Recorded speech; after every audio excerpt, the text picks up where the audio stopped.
tema de las acciones que tenemos o los mecanismos que se tienen desde la participación ciudadana han sido un poco relegados,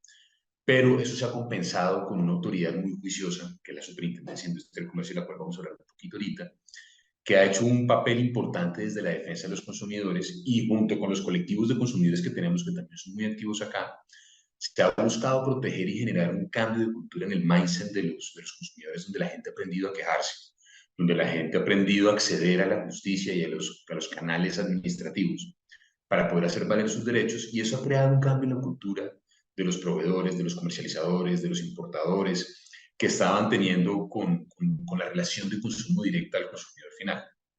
Entonces, digamos que las acciones populares o las acciones de grupo, que es lo que llamamos aquí la acción popular o la acción de grupo, ha quedado un poco, se usa, pero no es tan fuerte su uso como en Argentina, ya que en Colombia las acciones jurisdiccionales, que son estas demandas que se hacen para el interés general, o estas acciones que pueden o que terminan teniendo un contenido, digamos, grupal importante, que son las acciones administrativas, las investigaciones que hace la autoridad competente, que es la Delegatura para la Protección del Consumidor en Colombia, pues que generan multas de, hablamos más o menos, $350.000, hasta $350.000. Entonces hay un desestímulo importante en la parte de las multas que se están imponiendo y de la importante acción y papel que ha tenido en el desarrollo de más o menos, estamos hablando tal vez de unos 14, 13 años, que se da con la ley 1480-2011, y eso nos ha permitido hacer que la gente entienda que tiene derechos, que los derechos se cumplen y que la autoridad está para hacerlos cumplir. Y esto ha generado un poco lo que pasa en Estados Unidos con el tema del Estatuto del Consumidor estadounidense, es muy débil, pero la fuerza que tiene el consumidor es muy grande. Entonces eso hace que al final los proveedores o los comercializadores terminen respondiendo de una manera muy sencilla, evitando estos escenarios contenciosos y llegando en escenarios prelitigiosos o simplemente con quejas o reclamos a funcionar y a responder como consumidor frente a las garantías, la idoneidad, la calidad, la seguridad y los demás elementos. Entonces, digamos, es muy interesante la versión de Argentina. Aquí estamos en una página diferente, pero donde igual existe este tema. Adicionalmente, y un poco para contarles, ahí me cogí un poquito de tiempo de lo que yo les iba a hablar, uno de los temas, de los trending que están pasando acá, o cosas muy importantes que además nos impactan y que a nivel mundial se están empezando a regular, es lo que tiene que ver con los influencers. El cómo estas personas, estos influenciadores que están en redes sociales, están generando, digamos, algunos hábitos o algunas decisiones de consumo en los consumidores finales que van a tener un impacto y que tienen que empezar a ser regulados de una manera muy juiciosa. Porque claramente lo que tenemos que tener presente es que los influencers o el papel que juegan los influencers en la comunicación se está volviendo el futuro de la publicidad en muchos aspectos. Pues todo lo tenemos claro, y simplemente es porque tenemos un acceso a canales masivos direccionados más específicos, donde están segmentados los usuarios, un acceso mucho más económico, aunque las cifras parezcan a veces un poco increíbles de lo que se le paga a un influenciador por 15 segundos o 45 segundos de actividad. Pero eso que está haciendo está generando un impacto mayor a través de una red social que es específica, que se ve 24 horas, que se replica y se vuelve viral, a diferencia de lo que pasaba antes con los comerciales. O lo que sigue pasando con los comerciales en los horarios AAA o los horarios donde hay mucho rating desde el consumidor final, que podría llegar a ser ese, pero también podría que no. Entonces, los influencers han generado un cambio en la cultura del consumo de la publicidad y por ende de las decisiones de consumo que toman todos los consumidores finales frente a esa necesidad de ese artículo final que quieren adquirir. Entonces, al pasar esto, yo creo que la pandemia fue un elemento detonante bastante importante en temas de fluidez, no solamente en Colombia, sino podría arriesgarme a decir que en el mundo. Porque al estar todos encerrados en nuestras casas y estar con una adicción claramente que tenemos todos a las redes sociales, y con necesidades de consumo, porque además no podíamos salir, pero sí podíamos pedir, las redes sociales se volvieron un elemento muy importante en la decisión de consumo que todos hacemos frente a los productos que están compitiendo en sí. Y estos son los elementos claves que tienen que ver con la publicidad y la publicidad engañosa. Entonces, la Superintendencia de Industria y Comercio, quien es que les contaba ahorita, la autoridad en Colombia, que tiene en su cabeza todo lo que tiene que ver con la vigilancia, control y administración de la Ley 1480-2011, que es lo que conocemos como Estatuto del Consumidor Colombiano, es quien ha tenido a su cargo esta generación de cultura que les contaba al principio para hacer ese cambio en el mindset de las personas de que sí pueden reclamar, que sí tienen derechos y que sí son efectivos. Y uno de los aspectos muy importantes que se estaban dando eran estas malas prácticas por parte de los influenciadores, que empezó a generar una serie de investigaciones administrativas que traen como consecuencias normalmente multas, que son multas que lo que buscan es un desestímulo por parte del influenciador final, para que no se siga cometiendo. Entonces, esto nos lleva a que estas autoridades, lo que han buscado, la autoridad en Colombia lo que ha buscado es proteger los riesgos de los derechos de los consumidores. Y los influenciadores han tenido un papel muy importante que además por ser novedoso ha sido muy complejo de regular. Ya muchos países y muchas organizaciones internacionales han tomado posturas frente a los influenciadores y en Colombia lo que se hizo fue generar una guía que no es vinculante, pero es consultiva y sirve como un elemento de apoyo bastante importante con el respaldo de la Autoridad de Vigilancia y Control, que genera unos conceptos claves que son muy importantes tener. Porque fíjense que uno de los grandes problemas que pasa con los influenciadores es, bueno, ¿quién es el anunciante? ¿Y quién es el influenciador? Y el anunciante lo entendemos en la superintendencia. Lo concluye como cualquier persona natural o jurídica, porque pues, independientemente de quien contrate, tiene un impacto y un efecto, que en su propio nombre o a través de un tercero que viene siendo este influenciador va a divulgar una publicidad. ¿Y cuál es el objetivo de eso? Pues básicamente, como cualquier publicidad, promover productos, pero siempre influir en el comportamiento del consumidor que al final termina en el proceso de afectar a la decisión de consumo, que al final se da a través de procesos publicitarios donde tenemos que tener mucho cuidado con esa delgada línea de la publicidad engañosa y la información insuficiente, que además en Colombia, yo creo que en el mundo entero la publicidad engañosa está muy sancionada, es un producto muy satanizado por las consecuencias y las alteraciones que genera en los consumidores finales por una información que no es adecuada o no se pega a la realidad. Y eso nos llevó a preguntarnos qué es un influenciador. Y básicamente la conclusión que llegó un influenciador es, mire, lo primero y que es muy importante es tener en cuenta que sin importar si ese influenciador se denomina como influenciador o no, es el rol que está cumpliendo, es el papel que está desempeñando. No se mira si tiene más de 10.000 followers o tiene 100, sino a quienes puede afectar en esa decisión de consumo, qué rol quiere tener. Acá pasa mucho que hay personas que se llaman influenciadores y tienen 25 seguidores, entre los cuales la mitad es familia y los amigos, pero también hay influenciadores que tienen miles de seguidores y tienen un impacto muy importante en las personas que están contactando directamente. Entonces se entiende como influenciador cualquier persona que a través de redes sociales o plataformas digitales, que creo que es importante que exista una interacción, cuando empieza a compartir cotidianidad, intereses, experiencias, momentos, comunidades en línea, puntos de vista, empieza a generar credibilidad. Y esa es la esencia del influenciador, generar credibilidad y confianza. Y eso lo que hace es que esa imagen de esa persona pueda afectar o motivar el comportamiento de los consumidores, alterando su decisión de consumo de acuerdo a la información que ese influenciador le entrega a las personas. Y aquí es donde viene el tema delicado, porque siempre está esa delgada línea, bueno, ¿y quién es influenciador? Y eso que estoy diciendo yo, ¿será un acto de influenciación o no? Lo que nos lleva a entender que la publicidad, pues evidentemente como cualquier parte, y esto es un concepto muy global, toda forma o contenido de comunicación que tenga como finalidad influir en decisiones de consumo. Para eso ahorita podemos poner algunos ejemplos que nos permiten esclarecer eso más. Pero cuando la publicidad se hace de una manera no adecuada, genera un escenario de publicidad engañosa, que es ese mensaje que estamos dando a través de la publicidad que no va a corresponder a la realidad, o que por su insuficiencia va a generar o va a inducir a un error, a un engaño, a una confusión de los consumidores, lo que hace que se afecte su decisión adecuada, además generando actos de competencia desleal que van a tener consecuencias desde la perspectiva del antitrust o del derecho a la competencia, que aún hace que esto sea mucho más grande. Entonces,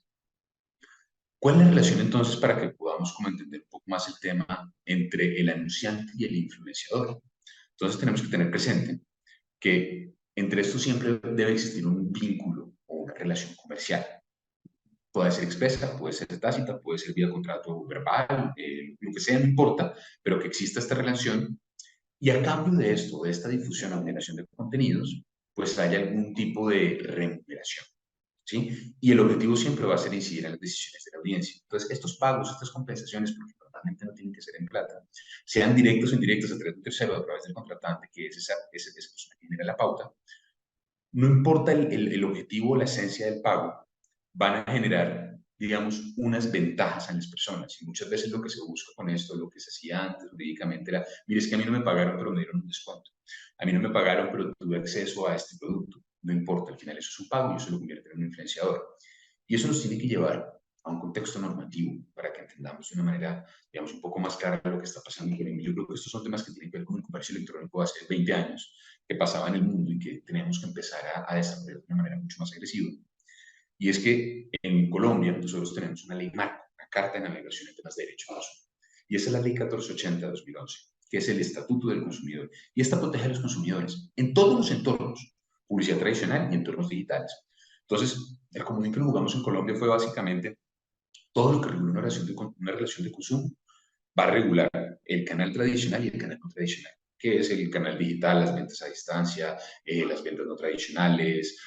las llamadas por teléfono donde se induce a tomar decisiones de consumo en canales no tradicionales, no presenciales. Y esto nos permite empezar a decir que todo lo que se regula en la 1480 aplica para influencers con algunas reglas específicas por la, digamos, por la tipicidad tan específica que generan estas redes sociales y este impacto tan interesante que generan los consumidores y los pautantes. Entonces, ¿qué pasa acá? Y uno de los elementos claves es la publicidad. Entonces, el estatuto que dice, mire, esto lo dice en temas de generales que nos aplican a los influencers, que es que los anunciantes en Colombia son responsables por los perjuicios que causa esa publicidad engañosa. Y una cosa que no puede pasar es que el anunciante diga, mire, es que el influenciador lo hizo por su cuenta, yo no sabía lo que estaba haciendo. Y no estoy de acuerdo en lo que él dijo, no importa, que hay una solidaridad, porque los anunciantes van a responder. E inclusive los medios de comunicación, llámese Instagram, Facebook, X, el que tengamos que se esté usando, podrían llegar a ser solidariamente responsables si logra demostrarse una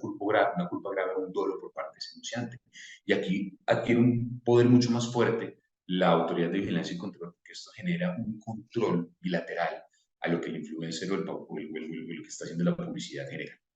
Entonces, cuando el anunciante no cumpla con esas condiciones objetivas que se anuncian en la publicidad, porque en Colombia la publicidad es vinculante, lo que yo prometo se cumple, así de simple, porque estoy generando un escenario que va a alterar una decisión de consumo por una información que estoy entregando. Y tiene que responder tanto al consumidor por los daños y perjuicios causados como a terceros que se esté generando. Y esto es lo que genera que las investigaciones administrativas tengan mucha fuerza y lo que también le da mucha fuerza y le resta un poco de fuerza a las acciones de Colombia o a las acciones colectivas, conectando un poco con lo que Matías nos contó ahorita.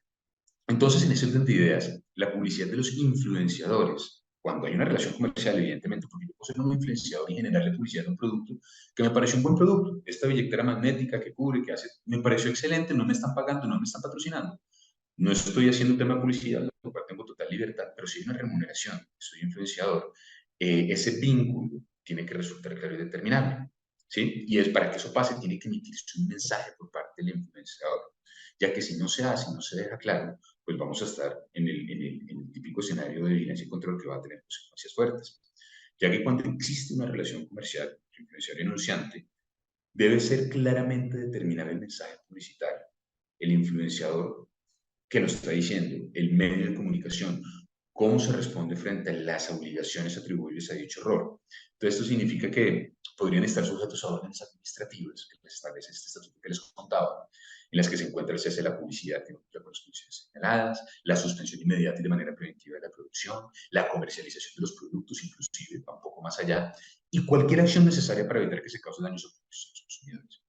Y Colombia tiene una particularidad que también la tienen muchas autoridades en el mundo, y es que aquí se castiga no solamente el efecto, sino lo que realmente está haciendo.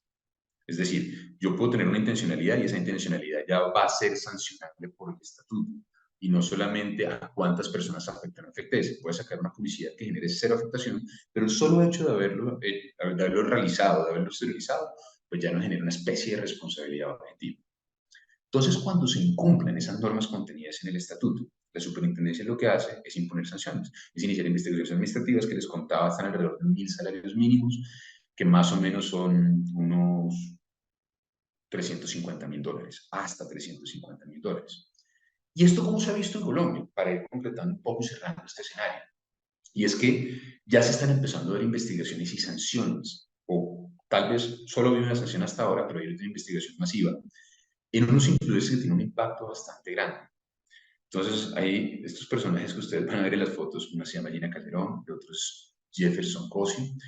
Jefferson Cosio es un tipo que en Colombia tiene colección de Lamborghinis y como Argentina y Colombia pues somos países muy escasos en Lamborghinis, para que entendamos el alcance y la dimensión que tienen en los ingresos que están generando. También a Luisa Castro, Miriam Obregón, que son personas mediáticas que generan realmente impacto y alteran las decisiones de consumo de la gente joven. Entonces, frente a estos personajes, lo que se hizo fue abrir investigaciones en contra de cada uno de ellos porque lo que terminan haciendo es vender productos o promocionar productos, generando una publicidad engañosa que altera la decisión de consumo frente a situaciones que no son ciertas. Por esa ligereza que les genera el pago inmediato y la rentabilidad que les puede generar y el que la gente realmente les cree y sale a comprar. Entonces, para contarlo rápidamente, por ejemplo, en el caso de Gina Calderón, que esta fue una señora que salió, una niña, una señora, que salió en un programa de estos de como un gran hermano, pero de talentos.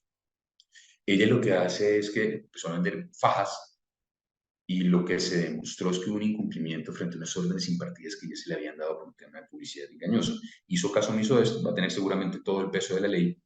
Y la autoridad lo que le ordenó fue que suministrar a los consumidores información clara, veraz, suficiente, oportuna, verificable y precisa, que son los correctores de de la publicidad o de la información cuando se entrega. Y esto no lo hizo, no acató la orden. Por ejemplo, en el caso de Cosio, él tiene 29 años y empezó a promocionar un curso virtual que se llamaba el método Cosio, en el cual quería enseñar a la gente a ganar dinero y a hacerse multimillonaria como él a través de redes sociales, pero pues aquí hubo una clara publicidad engañosa, porque no hubo afirmaciones objetivas, porque el propósito fue monetizar lo suyo y no prestar ningún curso y terminó casi que siendo una gran estafa, según lo que se está estudiando. Y esto indujo error a los consumidores frente a los resultados que se prometían. Lo mismo pasó con Luisa Castro, que es la tercera influencer que se le sancionó, y que María Obregón también pasó. Crearon 44 inversiones, crearon una empresa que se llamaba 44 Inversiones AS, y ambas son investigadas por la CIT, porque lo que se hizo fue que no acataron requerimientos que se les hizo en el momento que sacaban la publicidad, ya que llegaba una publicidad emitida sobre servicios de captación de dineros, que las pirámides aquí han sido una gran dolencia en Colombia y algo que las autoridades persiguen y sancionan mucho y muy fuerte, donde hay unos tintes de pirámide en estas situaciones. Entonces, esto ha generado que empecemos a generar multas grandes, a generar una alerta importante, que lo que hace es que el propio Estado diga, mire, tenemos que empezar al entorno digital a controlarlo y se generan unas recomendaciones que seguramente van a ser, si me estoy pasando de tiempo, por favor me indican porque perdí la noción, que nos van a indicar más o menos cómo tanto los enunciantes como los inversores deben proceder. Y aquí básicamente es conocer las normas, exigir informes de manera clara sobre lo que el influencer está haciendo, revisar los mensajes y asegurarse que estén cumpliendo con temas de publicidad, implementar políticas de transparencia, participar en la creación, en la elaboración, en la emisión y la difusión, porque no pueden dejar al influencer que por su cuenta y con su creatividad haga algo y responsabilice solidariamente a quien está generando la pauta. Y a los influenciadores se le imponen reglas también que son importantes, donde básicamente lo que se les dice, listo, identifique si hay una relación comercial con un anunciante o no. Exige si ese anunciante eh, tiene temas de publicidad con lo que le está diciendo, ¿no? Y qué información le está proporcionando. No realice publicidad cuando el anunciante le sugiere ocultar la naturaleza de lo que se quiere vender o quiere alterar la información que se quiera proporcionar. No utilice los mensajes publicitarios como algo natural, espontáneo. ¿Por qué? ¿Qué hace eso? Eso lo que termina haciendo es una alteración en la decisión de consumo por algo que normalmente están haciendo muchos los influencers, y es desarrollar una publicidad como si fuera algo auténtico y vivido por ellos, cuando realmente es algo que está pago, que tiene una razón de ser. Entonces aquí se tiene que poner en la Superintendencia de Industria y Comercio unos elementos dentro del contenido de la pieza publicitaria, visual, audiovisual, que tienen que aclarar que esto es una publicidad pagada y que se está generando digamos, un tema publicitario para que la gente tenga claro que no es algo objetivo y que además puede tener consecuencias. Entonces, básicamente, esto que les cuento es lo que se está empezando a regular de manera juiciosa en Colombia y que además está teniendo y tiene que tener un impacto importante